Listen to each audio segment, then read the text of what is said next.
Hello दोस्तों, कैसे हो आप सब। होपफुल सब ठीक ही होंगे। हॉन्टेड हॉरर पॉडकास्ट में आप सबका फिर से बहुत स्वागत है। दोस्तों, इंडिया में ऐसी बहुत जगह है जहां बहुत हंटेड माना जाता है या भयानक, बहुत डरावना इलाका माना जाता है। जैसे कि हमारी पहली वीडियो में बताया भानगढ़ के किले के बारे में। ऐसी दिल्ली की कंटेनमेंट रोड, मुंबई का मुकेश मिल, ऐसी बहुत से इलाके हैं जो हॉन्टेड से जाने जाते हैं। आज हम गुजरात की ऐसी एक जगह लेके आए हैं जिसकी कहानी सुनते ही आपके रोंगटे खड़े हो जाएंगे। दोस्तों, कहानी क्या है ज़्यादा किसी को कुछ पता नहीं। जिसे सालों से जाना जाता है कि ये जगह बहुत हॉन्टेड है, लेकिन ये जगह पे है क्या, क्यों ये जगह इतना खतरनाक है।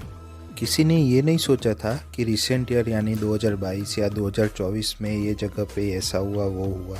सबने 2001-2002 के आसपास या उसके पहले के सालों की घटना सुनी होगी।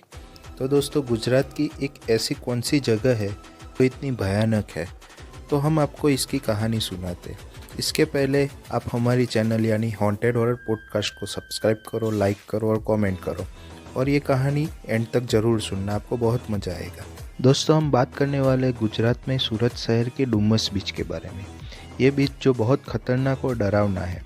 दोस्तों, आपने कई बार किले, घर या कोई झाड़ या कोई इलाका हॉन्टेड देखा होगा, पर यह सुना है बीच।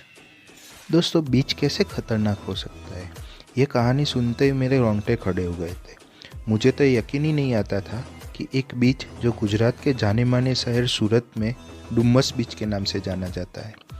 ये बहुत बड़ी कहानी है। यहाँ पे बहुत लोग जाते हैं। जाने माने बीच है तो बहुत सारे व्लॉगर्स लोग जाते हैं, वहाँ पे व्लॉगिंग करते हैं। इसके बारे में यूट्यूब पे बहुत सारी कहानियाँ, आपको बहुत सारे वीडियो मिल जाएगी। पर आज हम इसकी जुड़ी एक रियल स्टोरी सुनते हैं। ये कहानी गोपाल और हर्ष की है। हर्ष जो अहमदाबाद शहर का रहने वाला है और गोपाल जो लोकल बॉल सूरत का रहने वाला था। ये दोनों रहते थे अलग अलग शहर में, पर बहुत खास दोस्त थे। एक दिन गोपाल के बुलाने पर हर्ष सूरत गया। सूरत में ये दोनों बहुत सारी जगह पे घूमे फिरे, एक दिन पूरा साथ में बिताया, तो मज़े किए सब इन दोनों ने। जब हर्ष वापस जाने के लिए बोला तो गोपाल ने फोर्स करके उसको एक रात उसके घर बिताने के लिए बोला, तो हर्ष मान गया। करीब रात के 10 साढ़े 10 बजे थे। ये दोनों बाहर डिनर करके वापस गोपाल के घर जा रहे थे। गोपाल के घर पे जाने के लिए डुमस बीच के रास्ते से ही जाना पड़ रहा था। तब हर्ष ने बोला, यार सूरत में एक डुमस बीच है जो बहुत फेमस है, जहाँ बहुत लोग घूमने जाते हैं, वहाँ चलते हैं यार घूमने के लिए। तब गोपाल ने साफ साफ मना कर दिया। तब हर्ष ने कहा, क्यों भाई यार, आज की रात है हम दोनों को साथ में घूमने के लिए। तब गोपाल बोला, वहाँ पे रात को जाने के लिए मना है, वहाँ पे अभी कोई इंसान नहीं होगा।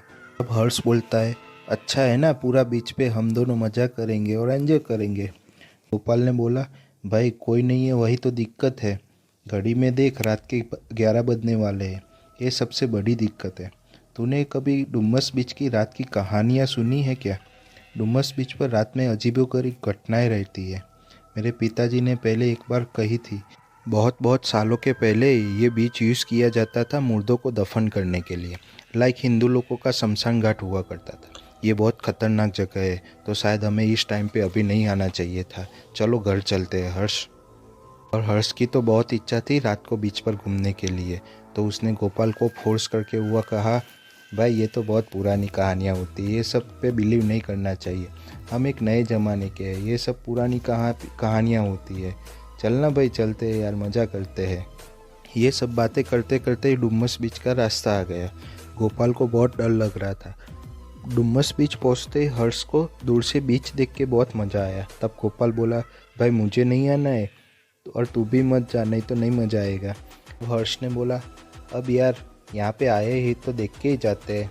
तब गोपाल बोला, जाना है तो जा, वो यहाँ नहीं आएगा, वो तो यहीं पे ही रुकेगा। तो हर्ष तो अकेला अकेला डुमस बीच पर पहुँच गया। दूर से ही गोपाल देखता रहा ये सब, और हर्ष तो बीच पर इधर उधर घूमने लगा। रात के करीब 12 बज रहे थे और गोपाल का ध्यान दूसरी जगह पर गया। फिर वापस हर्ष के सामने देखा तो हर्ष बीच पर दिखाई नहीं दिया था। गोपाल वहाँ खड़ा हुआ चिल्लाने लगा, हर्ष को ज़ोर ज़ोर से बुलाने लगा। हर्ष ना तो सुनता या नहीं दिखाई देता था। गोपाल तो बहुत घबरा गया उसको कुछ सूझ ही नहीं रहा था कि उसको क्या करना चाहिए, कुछ समझ में ही नहीं आ रहा था। बाद में गोपाल घबराता हुआ बीच पर पहुंच गया और हर्ष को ज़ोर ज़ोर से चिल्लाने लगा।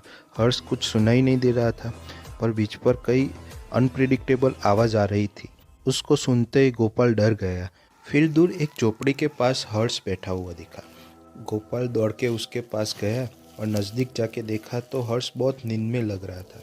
हर्ष को पकड़ के उसको उठाया, पर हर्ष को होश ही नहीं था, पर चल सके उतना तो था। वो दोनों फटाफट भागते ही गाड़ी के पास पहुंच गए और गाड़ी में बैठ के घर जाने के लिए निकल गए। गाड़ी में गोपाल हर्ष को बहुत डांटता था, पर वो कुछ जवाब ही नहीं देता था, मानो कि वो सो ही गया लग रहा था। गोपाल के घर पहुंचते ही उसने हर्ष को अपने कंधे पर लेके सीधा रूम में ले गया और सुला दिया। गोपाल अभी भी बहुत घबरा हुआ था। गोपाल ने एक पेट यानी छोटा पप्पी पाल के रखा था, उसको खाना बाना खिला के वो भी सो गया। अब रात के करीब 3 साढ़े 3 बज रहे थे। गोपाल को जोर से टॉयलेट आई तो वो टॉयलेट करने गया और आके देखा तो हर्ष बेड पर बैठा था। गोपाल ने बोला, भाई कुछ चाहिए, पानी या कुछ खाना बाना? इतने में हर्ष जोर जोर से हंसने लगा। गोपाल घबरा गया। वो हर्ष को चुप कराने की कोशिश कर रहा था क्योंकि उसके घर वाले उठ जाएंगे तो, लेकिन हर्ष की हंसी रुक ही नहीं रही थी। गोपाल ने डरता हुआ रूम लाइट ऑन किया और हर्ष के सामने देखा तो उसकी रूह कांप गई। हर्ष के मुंह पर खून खून था। गोपाल हर्ष के पास गया और पूछा, क्या हुआ, ये सब खून कहाँ से आया? तब हर्ष ने अपने हाथ खोले और गोपाल को दिखाया तो उसके हाथ में उसका छोटा सा पप्पी था। गोपाल तो बहुत डरने लगा। वो चिल्ला के अपने पेरेंट्स को बुलाया।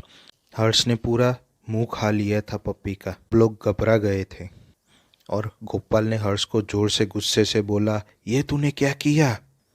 उतने में हर्ष बेहोश होकर सो गया। गोपाल के घर वाले ये देखकर बहुत डर गए और वो सुबह होने का इंतज़ार कर रहे थे। दूसरे दिन दोपहर के करीब 1-2 बजने वाले थे। हर्ष हर रोज की तरह उठा। उठते ही उसने देखा कि उसके आसपास गोपाल के घर वाले उसको गुस्से से घूर रहे थे। हर्ष को कुछ अजीब फील आ रहा था। हर्ष ने सबको पूछा, क्या हुआ, ऐसे क्यों देख रहे हो मेरे सामने, मैंने क्या किया है? तब गोपाल ने पेट को दिखाया और बोला, तूने इसका सर खा लिया है। हर्ष को यकीन ही नहीं हो रहा था, गोपाल क्या बोल रहा है। वो गोपाल की बात को हर्ष कर बोला, भाई तू मजाक मत कर, ये सब मैंने नहीं किया है, मैं ऐसा कैसे कर सकता हूँ? तब गोपाल के पेरेंट्स ने कहा, ये सब तूने ही किया है, तूने पेट का सर खाया है और सो गया था। उसके पेरेंट्स ने गुस्सा करते हुए बोला कि हर्ष तू अभी इस घर में नहीं रहना चाहिए।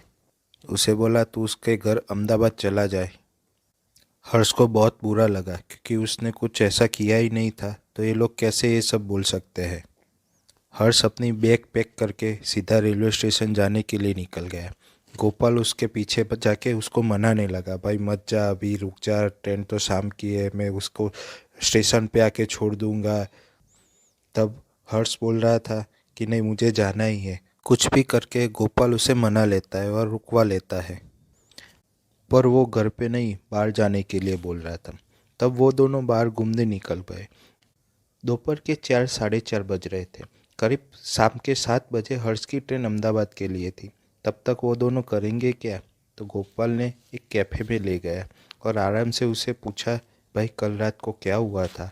हर्ष ने मूड ही ऑफ करके बोला, कुछ नहीं, छोड़ना भाई।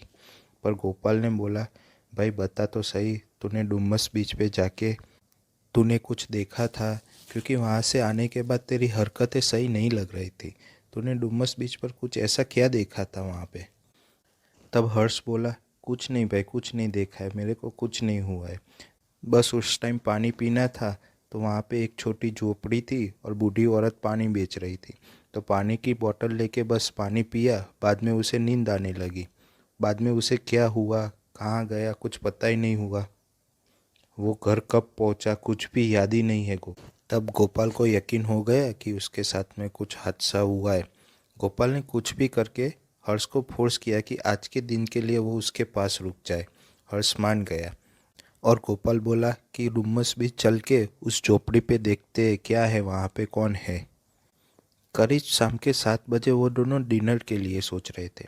तब गोपाल ने हर्ष को पूछा, तू क्या खाएगा? तब हर्ष ने बोला उसे चिकन मटन खाना है।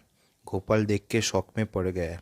क्योंकि जो नॉनवेज नहीं खाता है वो इंसान ऐसा बोले तो गोपाल डरने लगा। उसको शक तो हो गया कि उसके साथ कुछ हुआ तो है।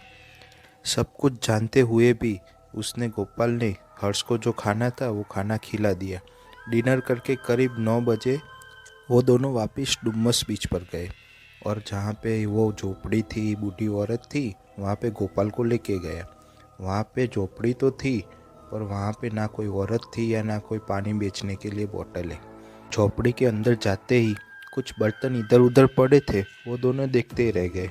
तब हर्ष बोला, थोड़ी देर इंतज़ार करते हैं, कोई आएगा, अभी तो 12 बजने वाले हैं ना।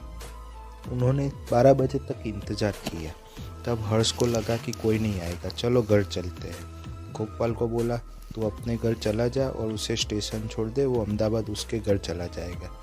वो दोनों निकलने ही वाले थे, अचानक कुछ आवाज़ आने लगी, मानो कि झोपड़ी के पीछे कोई बुलाता हो। गोपाल ने देखा तो झोपड़ी के पीछे कोई लड़का उल्टा सर करके लेटा हुआ था। तब गोपाल ने हर्ष को बोला, तो यहाँ पे खड़ा रहे, मैं पीछे देख के आता हूँ कौन है वहाँ पे।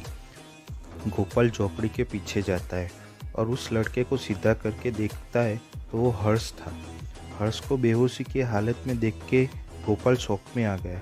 कुछ भी करके गोपाल ने हर्ष को जगाने की कोशिश की और उसको उसके साथ क्या हुआ वो सब पूछने लगा। तब हर्ष को होश आया और तब गोपाल ने हर्ष को पूछा, तू यहाँ पे है तो वो कौन था जो झोपड़ी के आगे उसका इंतज़ार कर रहा है, जो रात में उसके घर आके उसके साथ में लेटा था? ये कौन है, वो कौन है, ये सब उसको कुछ समझ में ही नहीं आ रहा था। लेकिन उसको उतना पता तो चल गया कि जो लड़का लेटा हुआ था वही उसका असली दोस्त हर्ष था। गोपाल ने हर्ष को पूछा, तो झोपड़ी के पास जो इंतज़ार कर रहा है वो कौन है?